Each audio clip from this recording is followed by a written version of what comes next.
I'm Dan, and I've worked for Dad Matters for over a year and a half now. I started off working in pubs and restaurants from when I left school. When I got to the age of 21, I met my partner, who had a son who was 18 months old at the time. We moved in together quite quickly, and I became a dad in a short space of time. That kind of day-to-day responsibility at the age of 21 came as a bit of a shock. I carried on working in pubs and restaurants, and then we had Eliza, who's now 5. I was getting home late, being up in the night with a little one, getting up early. I wanted to do as much as I could as a dad, but it was so hard working the long hours that I did. Then Frankie was born, and she's now 4. When Frankie was born, I had my paternity leave, and as soon as I went back to work, my mental health just deteriorated. I'm a recovering gambling addict, so at that point I was in recovery. I hadn't had a bet for a few years. The pressures of everything, returning back to work, my coping mechanism was to gamble again. The consequences from that were quite catastrophic, really. It's really damaging, gambling. It goes a lot under the radar. This time around, I really felt like I'd let people down. I've got a 3-week-old daughter at home with another young one, stepson, and wife at home. I was constantly just trying to chase what I'd lost. I ended up losing everything that I had within 2 or 3 days. I didn't want to talk about it and ended up trying to take my own life. My first experiences of dealing with mental health professionals wasn't the greatest, to be honest. I was told to go home and Google what services were available in my local area. I came home and life was pretty grim. My wife was nothing but supportive, but even me just being at home was difficult. The noise of small children, it was bloody tough. I had guilt.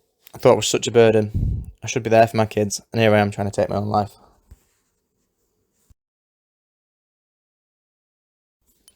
Looking back now, I realise I was just very, very unwell. I just went through a massive cycle, really. I didn't stay well long enough to access therapy or any support.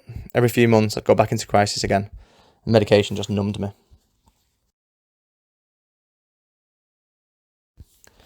I tried to take my own life again. I ended up as an inpatient on a mental health ward, and that was a changing point for me. I realised that it had to come from me, to feel better and improve my mental health. I came out and joined a local men's mental health group. It was a singing group, and I realised that not every man wanted to sing. So I set up a football group for them. Within 6 months, we had between 150 and 200 blokes playing a week, and we ended up winning some awards, and we weren't even a year old. We had conversations about mental health that wouldn't have probably happened before. It was almost like giving each other permission to talk about things. That's how I found out about Dad Matters, and how similar the ethos is, just to talk about lived experiences. In October 2020, I started working for them. I had, and still have, massive imposter syndrome. I'd never been a support worker before. All I'd known was pubs and restaurants. I soon realised it's because I'm a dad with similar experiences. That's why I'm here to do the job. I felt like I'd be having such an impact with something that would really have benefited me when I had my children. I've turned these negative experiences into something positive for other dads to benefit from. I can support other dads just by being another dad. Seeing some of the dads go on to become volunteers, that's one of the best things about my time at Dad Matters. What I found working with dads is that they want to be involved. We just don't know where we fit sometimes. Looking back, I think it's highly likely that I did experience postnatal depression. If I'd had Dad Matters when I had my kids, I think my experiences would have been really, really different.